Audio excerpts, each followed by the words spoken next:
All right, guys, welcome back to. I keep forgetting DeFirl, your wormhole from TradFi to DeFi. Okay, I got it right. Casual podcasts are, right? Yeah, this is Chill. yeah. I mean, today's guest, someone is we are meeting for the first time, right? But I knew him for a couple of years already. He is one of the first few degens that I know, right? OG. Real degen, right? In crypto, and so every degen has many stories. And I'll be very interested to know what are his stories. But before we go there, welcome to the pod, Mr. Hey, Adrian Sim. thank you. So I know this is your first time doing a podcast, right? Yes. Okay, no pressure, no pressure, right? Yeah, actually, it's just a conversation, right? As Bradley said. Yep. But I want to get a sense. I kind of get hints of what you do outside of crypto. Right. But I want to get the full story on what was life like, before crypto. How do you, what do you study? What do you work on? I know you own a few businesses, things like that. Right. So back in the day, when I was like 17, I had this kind of small disagreement with my parents, and then I just the end result was that I told them I won't take money from you anymore. So I went to work. I see. Right. Chat, So I was writing SEO optimized articles with the keywords and all the stuff for I would say my first employer, Charles. Hi, Charles. He's watching. Okay. Right. So then after that, I went to Borders, the bookstore, Yeah. to work, and then I went to uni, pretty much. Right. So So you were saving up money for uni, is that right? yes. I Right, mean, my one of my relatives, my uncle, helped a little bit, and then the Okay. rest was pretty much PTPTN. So in uni, we sold soybean milk, Damn. Wow. sell ink, did insurance, came out, graduated uni, continued doing insurance for a couple of years, and then I tried doing events with a friend, and then I started a peanut butter brand with another friend from Oh. uni and also NS. It's called Carver's Nut Butters, but we had a disagreement of sorts. So I sold my share of the business to her, and then I went on my merry way. So in between that, we did a bit. I tried doing a bit of web dev, some mobile app development. Did printing, so name cards, flyers, banners, all the stuff. And then towards the end of this was all happening, like the printing stuff was happening while I was having the peanut butter business. It was Right. probably until Serial 2017. entrepreneur, man. And then when we went towards the end of like me selling the business to her, I actually started this company called Endless Fantasy Translations with my partner Daniel, and that's been my non-crypto bread and butter until now. Right, so we basically translate web novels, the light novels from China. So we translate that to English. We do manga as well. Ooh. Wow. Yep. Wait, what type of manga do you do? What sorts? Yeah, so various kinds of mangas. There are ones like solo leveling. There Hey. are, Oh, that's very hype, man. yeah, New that one. like those. I think it is similar to solo leveling. We didn't really do solo leveling, but there are quite a number of titles. I can't really Okay. pick it out of my head. Yeah. But to date, we have translated about 500 to 600 million words. Ooh, Yeah, collectively got 3 billion views. that's crazy, man. So you Yeah. have a team who does this, lah. Yes. Yeah, Yes. okay. The company basically works like a giant MLM. Everything is on a profit share basis, so everyone is like a bit more driven lah, because the it's not top heavy, so the top doesn't make all the money. So we try to pay everyone as fair as well as we can. Is blockchain involved in the payment system? No, I wish it was. Okay. Right. Yeah, So man. it's- That Because would be cool. telegraphic transfers are expensive, especially in small amounts. Like if I send 100 USDT on Polygon to somebody in, say, Poland, it will cost on Polygon like 2 cents. But sending it through telegraphic transfer, money wire services, everything was probably close to 50, 60 ringgit. Damn. That's crazy, man. Yeah, so it's insane, Yeah. right? But not everyone is a crypto savvy. Yeah. So they don't know what to do with it or how to do it. So they would rather just suck it up and let PayPal eat the money. Right. Right. So I know. You manage a few farms as well, right? Yeah. So Managed rather, right? a while back, my father got stroke. Mm-hmm. So I kind of went back from KL to Penang. I moved to KL because my wife was working here. Now she's working with the translation side of things. But when we moved back to kind of make sure that if my parents or my father needed anything, I could be there. I don't know. Maybe I was emotionally stressed, but we went and got a fish farm. We raised a little bit of money from a couple of friends, and we tried to make it work. So for the first, I mean, the aquaculture industry is pretty unforgiving. It's literally 拿钱丢进海. Damn. Hello. Right. Wow. It's not cheap. Unintended. I mean, the government keeps saying they want young people to try it, but the amount of capital required is just insane, right? But pretty much at that point of time, I YOLO and all in all my money. Wow. Really? Yeah. Wow. So my bank was close to empty that time. Okay. And that's actually also when I started getting active into crypto again. When was Yeah. this? Give us a rough timeline of when this. After the translation stuff, probably the fish farm, probably 2020. Right Right. before the pandemic, or Yeah, Perfect, no man. wonder you say unforgiving, bro. yeah. Okay. Sorry to disrupt you. I have to go back before we get into crypto. Obviously, I'm very interested in that as well. But you've tried so many things, right? So many businesses as well. Some has worked, some hasn't worked, right?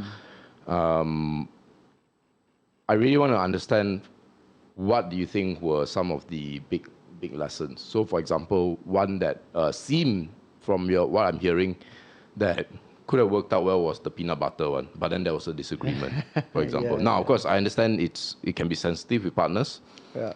but without revealing sensitive details, right? Wow, that's some of the things that you learned, perhaps with that business.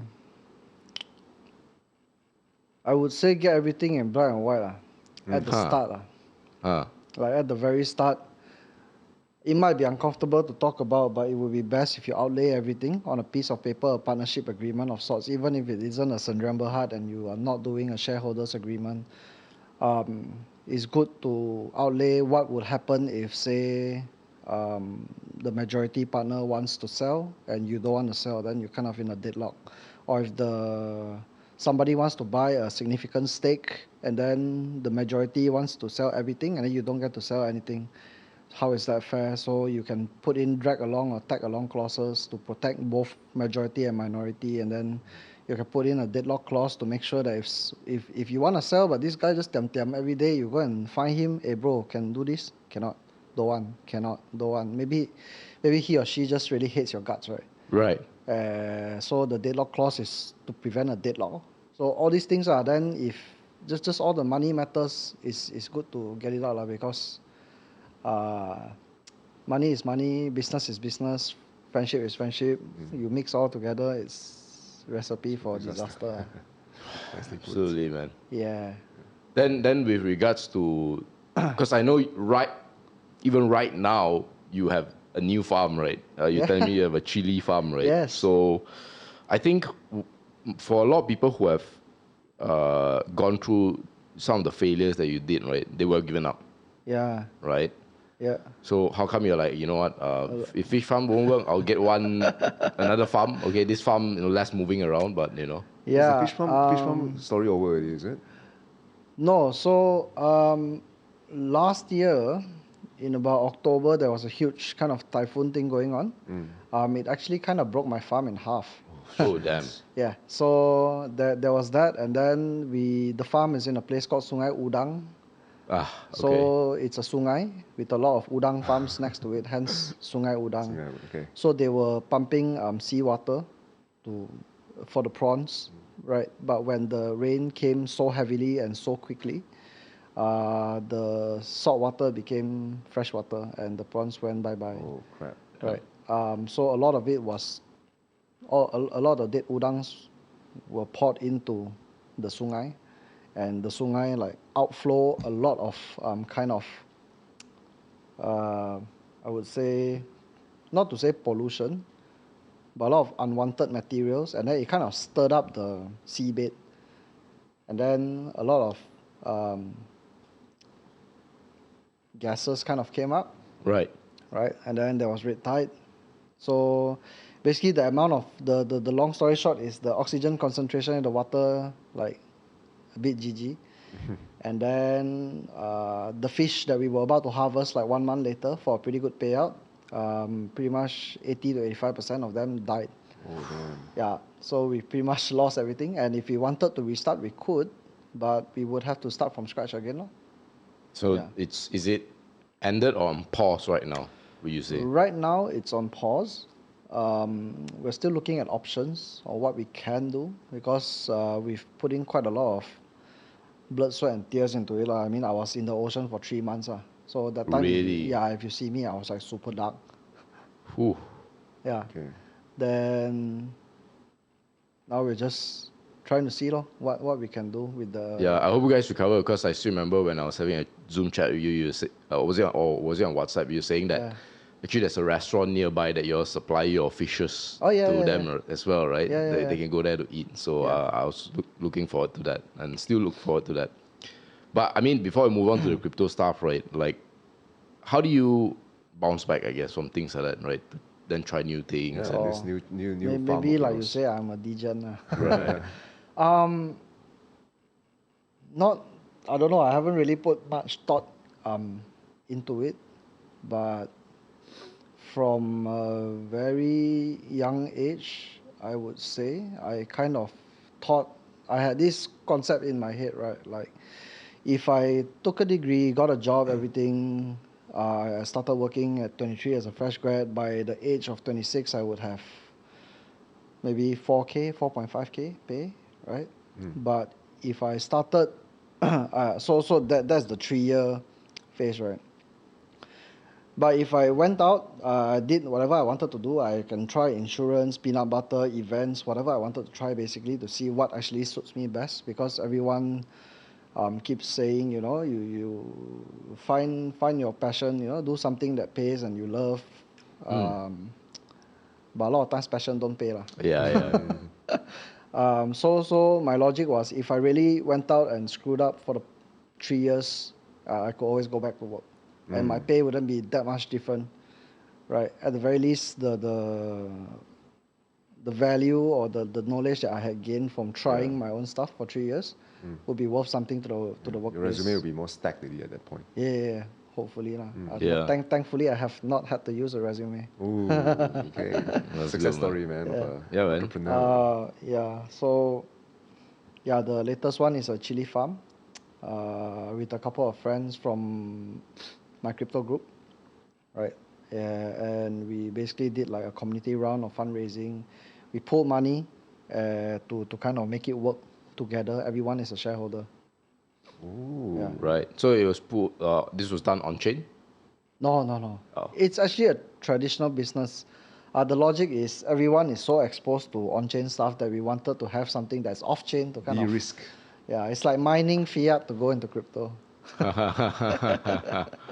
That's very interesting. Anything else you want to ask about his life before we move on? No, just a little bit detail about this farm right now. I hope it's not as beaten up as the fish farm.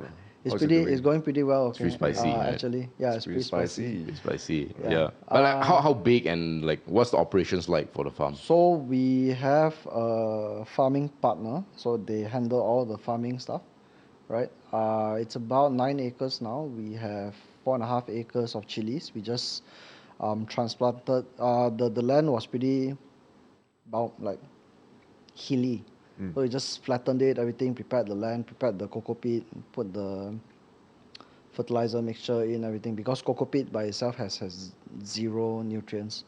So once everything was ready, we've had the chilies in the nursery for about a month already. So I think about last week we actually transplanted the chilies. So in about 2 months' time, we will start harvest for the chilies. The other 4.5 acres, we are doing cucumbers. We were doing cucumbers. Yeah.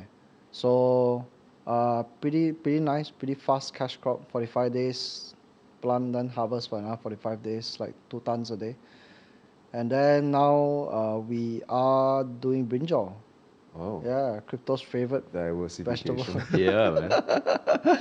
Yeah, so that one has a pretty similar cycle to cucumbers. 45 days as well. Yeah, so after that, we might do a bit of long beans, and then the rest of it, once the chili cycle kind of coincides, we want to stagger the planting, the cycle, because ideally we have chili all year round instead of I got 3 months I got nothing. 3 months I got chili. 3 months I got nothing again. So with the money that we have from our shareholders, we will be taking up another plot, I think like 9 acres. Right. Yeah. So to kind of expand a little bit to make sure that we have chili all year round, then we kind of supply to the wet markets and whatnot. When do you expect all of this to be profitable, or it's already profitable? Profit I mean, operationally, yes, it's profitable. It already is. ROI might take about 2.5 years. Wow. Okay. That's pretty solid. Taxes, everything included. Nice. Okay. Provided nothing goes wrong. Yeah. Okay. So now we get into crypto, right? Another type of farming. Yeah. Which is crypto. So what's your journey into crypto? Like, what was the first coins you bought? Why do you buy it? When you first heard of crypto? I actually got involved in a scam. I was scammed. Oh, okay. There's this thing called cloud token. Okay. Right. I hate MLMs. I hate anything called direct sale or downline. I hate it with a burning passion. A friend intro lah. I was like, fuck it, let's try. Cloud gaming is okay. Right. Then, as expected, it died lah. Right. But the how the community came together to kind of go find this founder, right? It's actually very funny.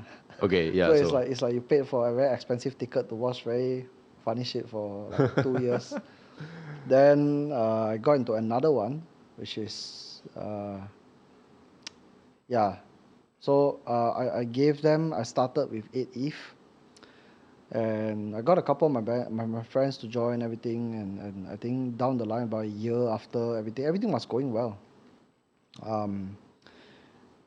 All of us, everyone was happy, blah blah blah. But a year down the line, right before Chinese New Year, pom, disappeared. Is this Chinese New Year? Last Chinese New Year. Okay, sorry. Yeah, 2021. So right before that, me and a couple of friends like Lau, we were already talking about, hey, we should diversify out of this thing, right? Because I would tell my friends like, hey, you want to join, so don't put more than like 5% of your money, just be safe, because I have visited them, I have seen everything, but you never know. And yeah, shit actually did happen, right? So it was pretty bad. But before that, myself and my partners, we launched this thing called Lambda Stake Pool, which is basically a Cardano node. We will run the node for people so they can actually like stake with us as a community. And we initially planned for it to be like, hey, okay, we started in December. We to plan it, and then January the node came online. February, hopefully we'll have 100,000 ADA staked, but for some unknown reason, a whale decided to splash in our pool, and we had 25 million ADA staked with us. We didn't make that much more though, because our fee was pretty low. And back then ADA was what, 17 cents. Yeah. So you can make 10,000 ADA is nothing, especially after you pay for the server fees and whatnot. So we initially planned for it to be a loss. Even if it was running at a loss, we just wanted to do it to kind of try, but it ended up being really profitable, which is good lah, right? Then from there, that is when we actually started lor, right? When the scam went down, they were saying that they could make 0.4% a day. And we were all led to believe that it's pretty hard to do, right? Crypto arbitrage. So when after all of this happened, me and my partner Lau, we actually went like neck deep in crypto, DeFi, staking, shitcoin, scamcoin. Right. For the next 2-3 weeks, we literally sat in front of the PC, looked at every degen yield farm that we could find that had billion% APY, and we would just try. We just took our money, whatever we had, try. This was which chain? Which chain is this on? BSC. Okay. Because Ethereum was expensive. Yep, of course. So we went to BSC to try. There's this site called Beefy, I think. So they are yield aggregator. So essentially, like if you stake that pancake swap, you have to compound your money yourself, and there's a lot of gas fees involved. So Beefy does it for you. Right. Yeah. And they give you extra tokens. Right. Like that. I'll go back a bit to the scams, right? Like the first one you say was Cloud. What was the second one again? Talk. We've heard this name many times today. This is the third time this is appearing. The word talk. Yeah, actually, talk has appeared on our podcast. yeah. Actually, our good friend Ross, right? He made it very public, right, about what happened. So I roughly know the story. But what you say is like how you avoid it, right? You know, things like that. What are the telltale signs? Next time if you hear something like if someone offers you a deal, right? How can you determine that it's a scam with the best of your abilities based on your experience? If it's too good to be true, it usually Probably is. bro. I mean, I've known this for a long time. I guess that time, I don't know. I actually went to visit the office. I was the first batch to visit the office, to talk to the founder, to see the owner, to see the operations and everything kind of seemed legit. Yep. So I guess now I would say, you know, if it's too good to be true, it usually is. And even if you see it, it might not be true. Right. Even if you see it, it might not be true. Yeah, okay. people can still pull a fast one, you know. Yeah. But I heard that the founder, correct me if I'm wrong, I heard that the founder wasn't at fault, right? It was more someone under him that messed things up. Allegedly not at fault. Allegedly not at fault. Okay. He could still be at fault. We don't know. Right. They have since gone to arbitration and they have given it to this company in BVI to try and ascertain where the funds went or how much funds are left. But for the life of me, I cannot understand why it takes 1 year to compile everything that could and possibly can be exported to a CSV and done in 5 minutes. So I just treat it as much as gone lah. But I have quite I have enough money there to sakit hati when it disappears. To build another chili farm. Yeah. I could build a bigger chili farm. Yeah. I mean, okay, so share with us like your BSc. Actually, any questions on No. Please go ahead with your BSc story. any BSc stories? DeFi experience, 3 weeks bootcamp. Yeah, the 3 weeks bootcamp, it was bad. And I remember it was also at this point in time, I think I gave you a little bit of money, right? No, that was 2 months after that. 2 months this after was that? Like before that. Okay. So we actually went to pancake swap. Like that was our gateway drug. That was our weed. We saw, hey, okay, if I provide LP liquidity, provide liquidity for this pair, BNB, BUSD, I can make 94% APR, which is like thousands of percent APY a year. So suddenly, both of us like, shit, if we put like $100 next year, it's 100K, right? But we were still naive to the fact, to the tortures and the pains of impermanent loss. And and how the movement of the price. Basically, we didn't understand how a liquidity pool worked. Yep. And yeah, we got wrecked lah, basically. So this was during the May-ish crash, or like how did the wreck thing happen, I guess? Oh, because we put money in, after a while, you know, the impermanent loss kind of ate into our profits, Right. and then we were like, oh shit, why, how? Don't know how. Then we keep trying with different coins. Some we made money, some we lost money. Towards the end, it all kind of evened out. So there was this, then like a little bit later on, like after we were done messing about with PancakeSwap, we actually found this thing called, actually my partner Lau found it. It's called Beefy. Also a yield So aggregator. it's a yield aggregator. So like on PancakeSwap, I'll have to compound it all myself. But on Beefy, I can just let them do it for me. So it's kind of a put your money there and forget. And they actually calculate what's APY for you. Like if you put money here, you get 1 billion % APY. So you put $1 now. 1 year later, it's like 100 million. It's nonsense lah, but because the way it works is through emissions, and when more people do it, of course at the start it's very nice, and more people do it, it drops. And when it drops, a lot of people just want to secure their capital. So what they will do is they will farm the hell out of your coin and dump the hell out of it. Yeah, and they will dump it out. So liquidity is a way. It's hard to create permanent liquidity, lah. Yes. Right? Yes. Right. So, yeah, lor. Basically, it's an endless cycle of hey, new coin, hey, new farm with 1 billion %, quadrillion. There's even infinity % APYs. Really? Huh? Yeah, it's because the APR, like one day you make 1%, and if you compound 24 times a day across a year, it's insane. Yeah. Oh, compounding, man. 100%, man. That's 1%. There are some that do like 6, 7%, 8% a day. Right.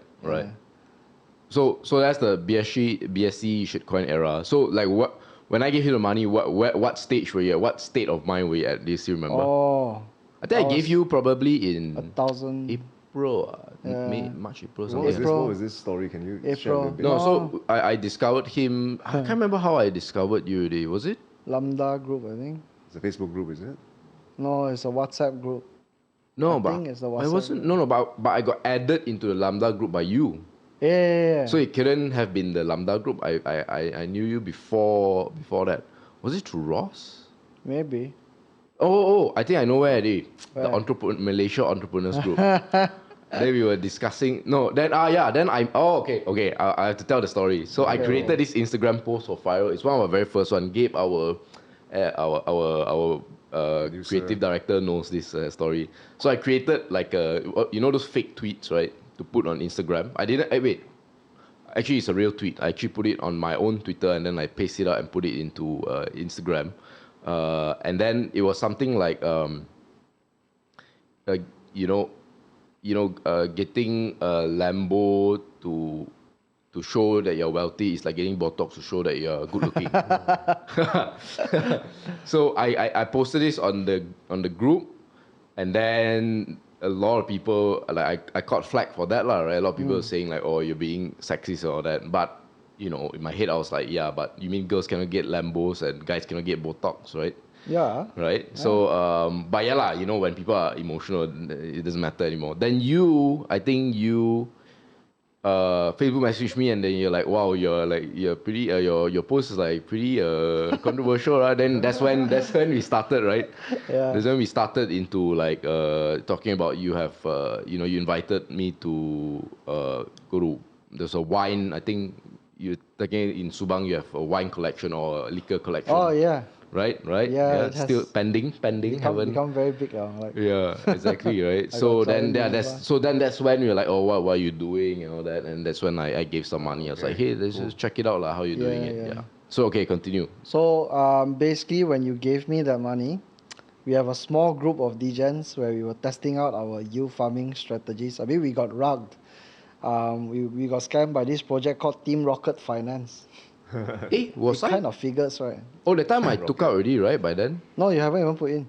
I haven't put in. Okay. So back we bought the token. Basically, the owner could mint extra tokens out of thin air.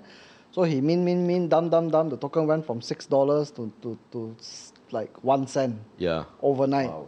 Right? And then they posted on Twitter, haha, Team Rocket strikes again. What the? Damn. That to me, it's really funny though. Yeah. Yeah, so there are a lot of stuff like what Viking token, like true OG, man. there's like Of these a lot names. of senior age coins, like automatic rebalancing tokens for stable coins, algorithmic stable coins. Like if the price is above its peg of $1, the supply will increase to bring it back down. And when the supply increases, part of that supply goes to the boardroom, which are people who hold the shares of that token. It's a bit, Yeah. it's a Bit whole, dodge, Bit dodgy, whole messy thing, but it makes good money. Okay. So when you gave me the money, I was actually doing stablecoin farming. Basically, just providing, because when you provide liquidity for tokens that move, volatile tokens, you are subject to increase or decrease of value, right? Depending on how the tokens move lah. But I figured at that point, like, okay, if I did stables, I just farm the tokens, whatever I get, right? The layer 2 ones, and then I just dump that token, convert it back to stables, create the liquidity pair again, and then add back and keep compounding that way.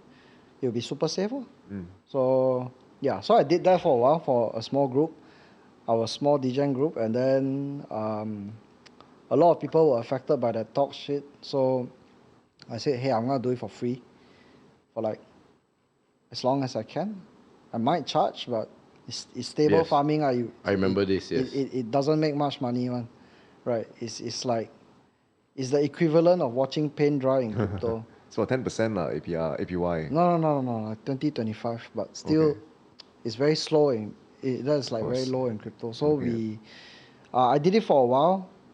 Depending on when you come in, some lost a bit, some made a bit, but those who lost, I just paid from my card, and then I said, okay, thank you for participating in this experiment. Yeah, Bye. I think we did make few percent 10%, something like 10-20%.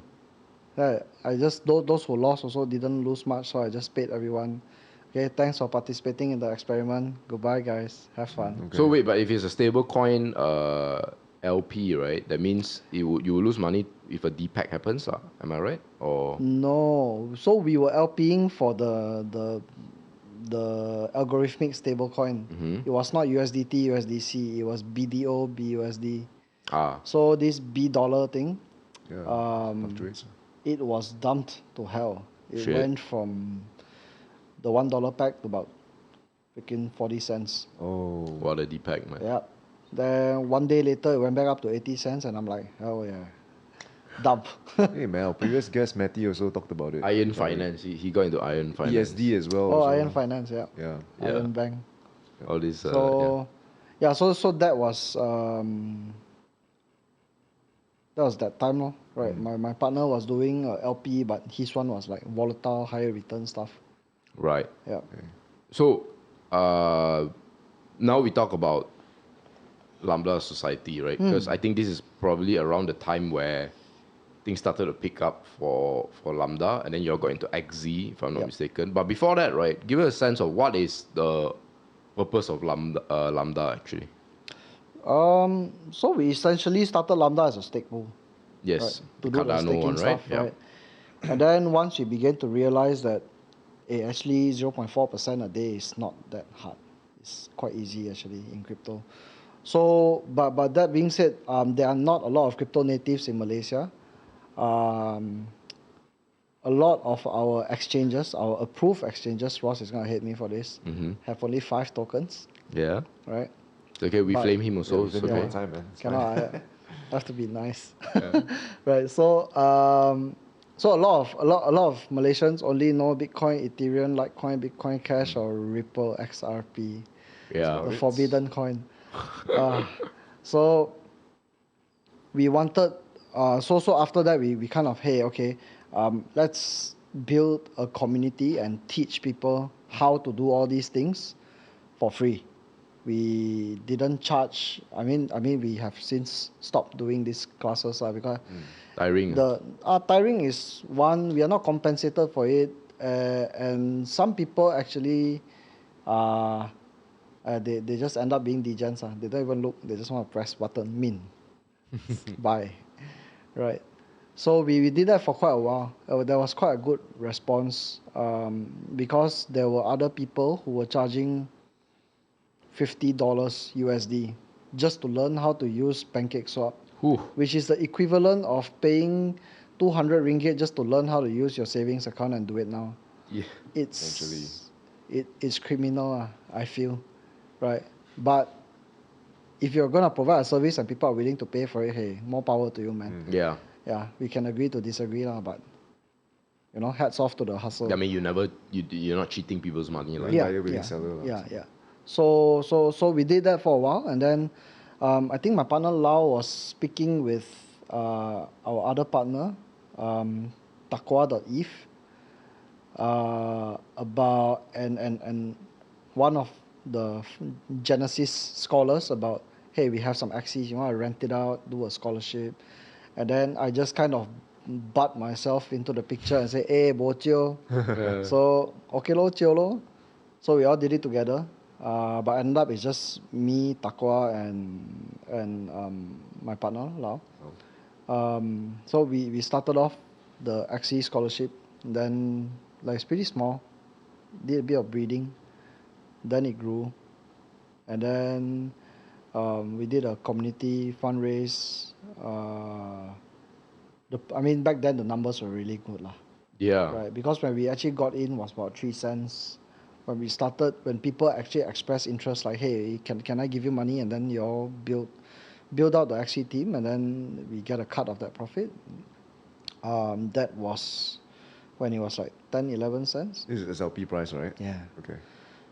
And then we did a second round, and that was when SLP was like 20 cents.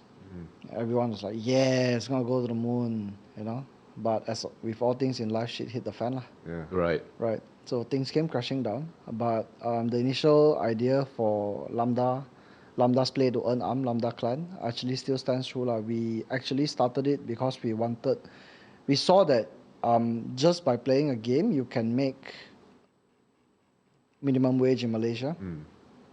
And a lot of people were losing jobs due to COVID. And if we can help in some small sense to give you that amount of money to kind of push through it, it'll be great, right? So the more money we had, the more people we could help.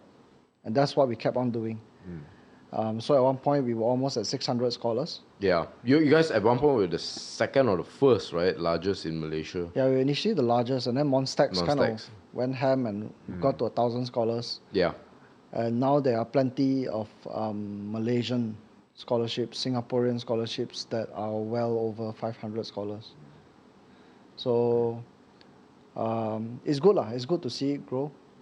But sadly, back then there was a point when SLP was super high that you could make a senior manager's salary just playing it. Right? Correct. But 30 cents, right? as it kind of went down and down and down and down and down, inevitably, because the supply of SLP is more than the demand, what ended up happening was that playing Axie was no longer play to earn, it's play and earn.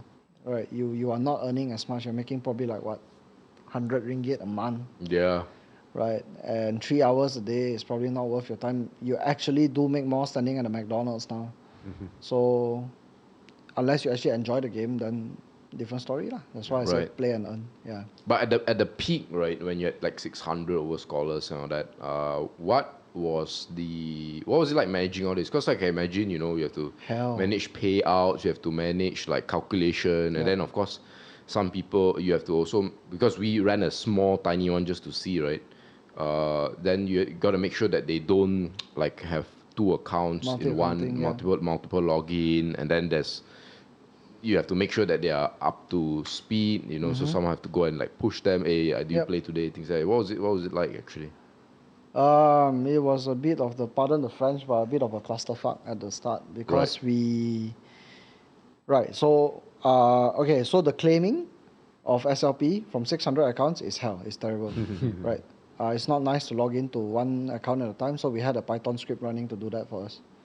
So that was automated, right? Like my partner was always pushing for more automation, more automation, more automation. So we even had an inventory management system on Google Sheets that would pull all the Axies, and with the help of some of our trainers that we actually, like you said, you have to push players, right? We have trainers, mods, and community managers that we pay in SLP to help train the scholars to perform better. If you fall below certain rank, or MMR, we will go and guide you.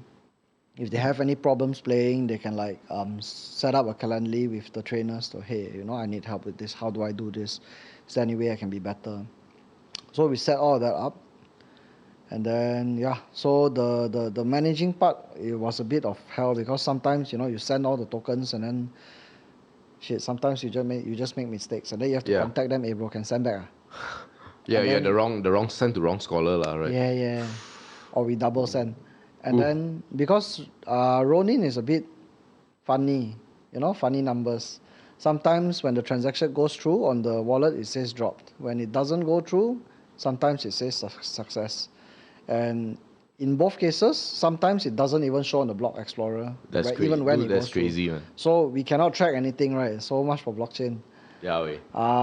So sometimes these kind of things happen lah. And the headache is actually going to every scholar, hey bro, can send back this amount or can send back that amount.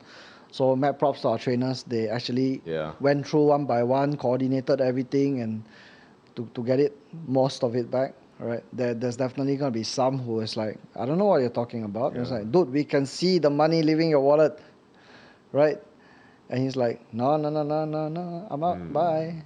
Wow. Right, and then it is what it is lah, right? So. And your role specifically for the scholarship, what was it about? You were coordinating trainers or what? Right. So we all kind of have this shared responsibility kind of thing going on. How to say? Let me try and think of how to word it. Okay, so my partner, Lottie, I'm gonna call him Lottie, is more of all the maths. Right? He wants to. He loves maths. Math. Okay. Yeah, so he maths everything. He keeps he does all the projections and stuff like that. Takoa actually comes from a corporate finance background, so he helps with the accounting and stuff. We all do the claim together. So was it a multi-sig wallet? No. Oh, we just trusted each other not to wrong each other. That's crazy. Okay. Yep. But now we are moving towards something more secure already lah. Right. Then sorry. Sorry, go ahead. Yeah. So I would help out during claiming, doing the password changing, the day-to-day small nitty-gritty stuff. Yeah. But towards as it kind of matured, I kind of became the fun uncle that appears now and then organizes the duck race nights or gives away Axie plushies. I actually have I ordered 8,000 ringgit worth of Axie plushies to give away, but they were all handmade by this pregnant lady. So it took a year, Wow. not a year, maybe 6 months to be done, half of it. Yeah. So by the time I received the plushies, right, SLP gone now. Hey, but I think you really embody the whole Axie, the philosophy, man. Because when it started, it's all about giving back to some of the Filipinos who lost their job, and then you're now kind of giving back to this lady to help you to create the plushie, and it's giving back to community, man. Yeah, we made the plushies to kind of do giveaway in our community lah. Because right now, as it is right now, Axie's not that profitable. Yeah. Right. In fact, a lot of play to earn games will eventually have this issue because supply will outstrip the demand really, really quick.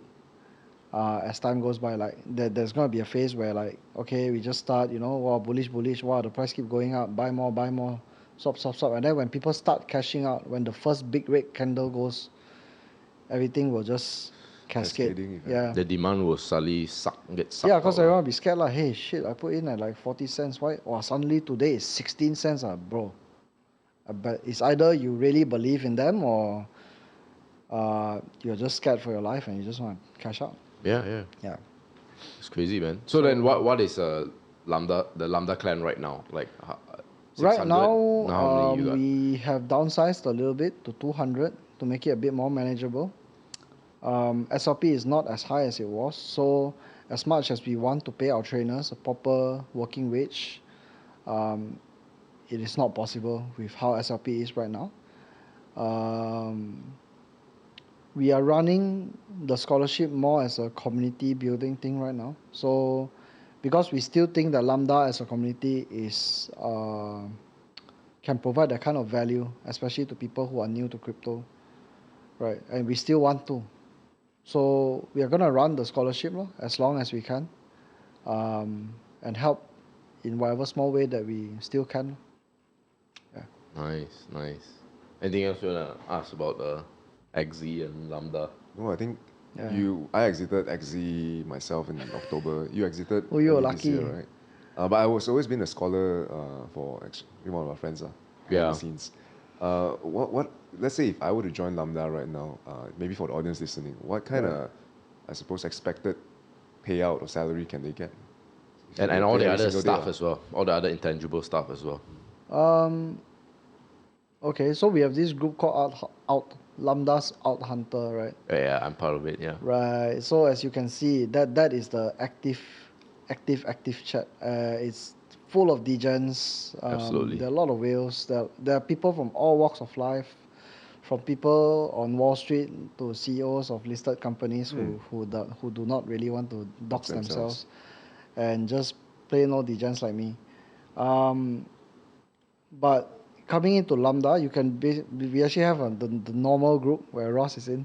Yes. Right. You can ask any question there, and Right. someone will help you. Right. You don't know how to use Pancake Swap, you just ask. We will teach you. We'll hop on a Discord chat with you to kind Wow. of walk you through it. No worries, all good. No That's cool, charge, man. free. Right. And it's just that it's just a very nice community lah. Right. Eventually, when you're a bit better versed, if you're just looking for people to degen with you, unfortunately, we have tried moving to Telegram. We have tried moving to Discord. Everyone still prefers WhatsApp. But the Out Hunter group, they are crazy for WhatsApp. WhatsApp. They go gaga for WhatsApp. And you know in the group, right? If we go to the media page, right? On the group, then to see all the snapshots. Yeah. You know what is it? It's all the Binance, right? The leverage, how much money they made. Wow. Just 10x leverage and then 45%, or down may, bad. may or may not leave the link to the group in the description. We discuss it later. No, the problem is you want to join the group also full. Max it is it? Yeah. Oh. But I if it's normal, the normal one got slot. Go and join Ross in the normal one. Yeah, go join Ross. Go join Ross. And it's This 5 one points. was Next level stuff. every time you see a Binance, then you know somebody's happy or somebody's sad, right? Yeah. That's crazy. Yeah, so I'm gonna ask you now a little bit about what the future. We've talked a lot about the past and the present, but in terms of what projects, maybe chains, ideas, even ideas, don't talk about anything concrete, right? What are you looking at today? I think right now there are more people focusing on infrastructure this year. Like basically there are things like Layer 0, which Stargate, right? You can any chain. It's multi-chain. It's chain agnostic. Like you can do everything from everywhere. Like they even had the first omni-chain NFT, the Ghostly Ghost, and it's insane. Yeah. Right? So all these are infrastructure layers to kind of push blockchain as a whole forward. Right? Because what's the point of having so many chains and then you need to move your stuff here and there. Everything is just super clunky. Even for play to earn right now, there are a lot of things that are people who are building infrastructure layers, right? Myria Games, GDEX Metaverse, which I'm consulting for right now, and all these things just goes to show that, like, people want to be able to build stuff, but everything needs to kind of be interoperable, Yep. right? Like if you buy a Axie NFT, maybe you can use in Avalanche. Teton Arena, for example. Oh, But it will be a okay. different kind of there will be scaling lah, right? Because ideally, let's say you actually let's say okay lah, let's say you play MMO, you got a level 100 sword, then you go to a new MMO and the sword is interoperable, you go there and then you start one tapping noobs, then it's a bit weird, isn't it? Yeah, lah, yeah. lah. Yeah, so there needs to be some kind of scaling there, and I believe quite a few people are building this out. And a lot of money is flowing into the infra stuff lah. Even like for Lambda, we are looking at a lot of infra projects. We even started the pocket staking, pocket network. Oh yeah. Yeah. And it's going quite well. I mean, the rewards have decreased substantially because of the inflation thing. But yeah, Okay. I think this is an infra year. Infra, yeah. And Yeah, you're not the infra, only one yeah. who shares that narrative. I Yeah. think a lot of people, a lot of the smart investors, Pocket being one of the names, Yeah. Chain, Stargate, Yeah. Cosmos, right? Don't forget Cosmos Cosmos. is very unloved because the token Atom. is pretty crap right now. But let's see what happens. Yeah. Yeah.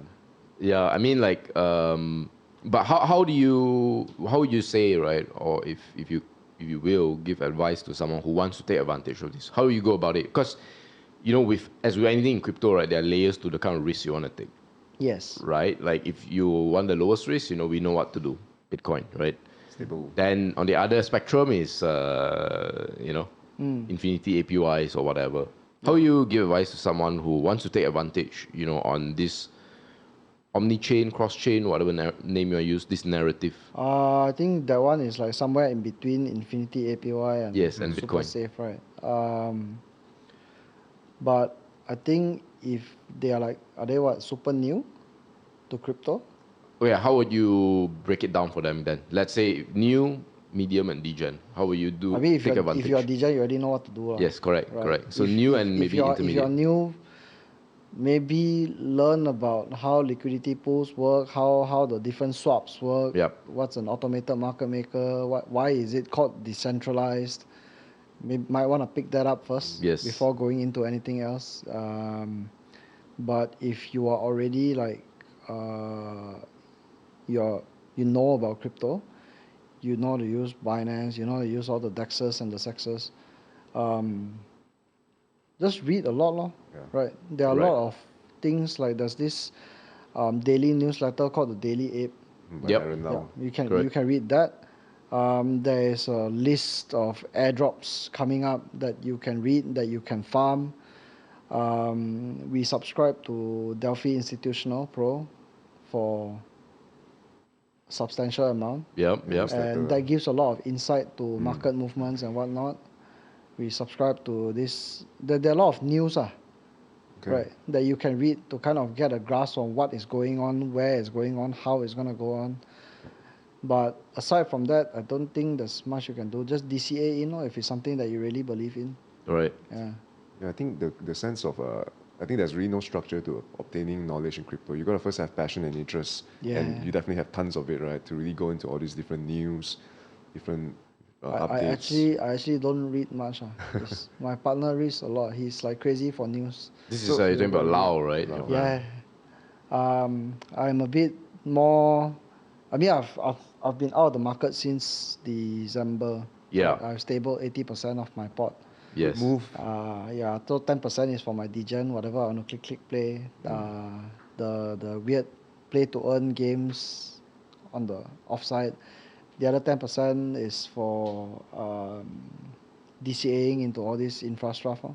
Okay. Right. So I mean, speaking of the infrastructure, is what's the name? I forgot. Pocket. Pocket. Yeah, Pocket. Yeah. Is that the only one you're looking at, or any other things that you're excited about for infrastructure? Not financial advice, but we just Yeah, for curious to NFA, know. NFA, right? Mostly it's just Pocket actually. I see. Yeah, I haven't looked much into other stuff Right. as of late. Okay.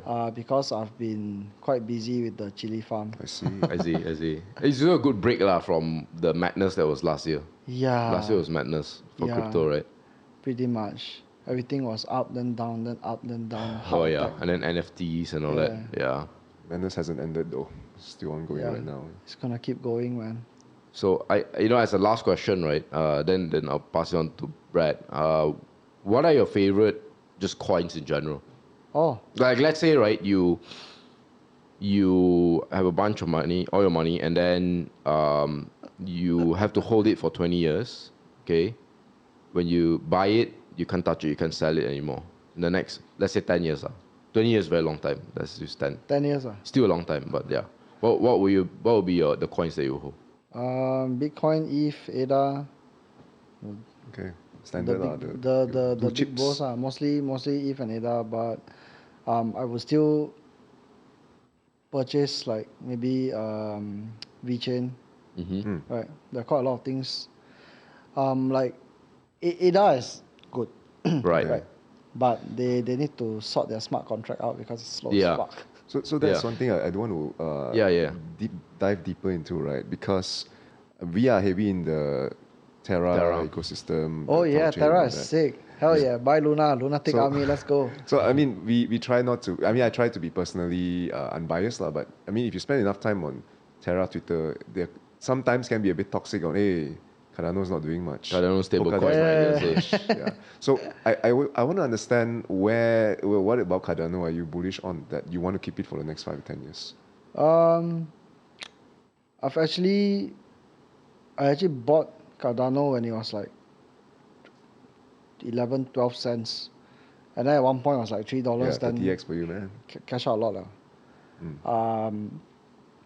But whatever we are making from the staking, the nodes, I'm not selling, I'm just staking them again. Right? Because the concept is good, right? They have this really simple to use code editor that was supposed to be in the Goguen era to help more people come into building smart contracts and stuff. But still not here. It's like Ethereum 2.0. It's like the merge lah. It's always delayed, bro. It is the chain or the project with the most academic backing, but maybe a bit too much. That's why it's a bit slower and Yeah, progress lah. it's slow lah, but I mean, I'm already in profit, so just leave a Okay, moon back got there. it, Lor. got it. Yeah, Understood.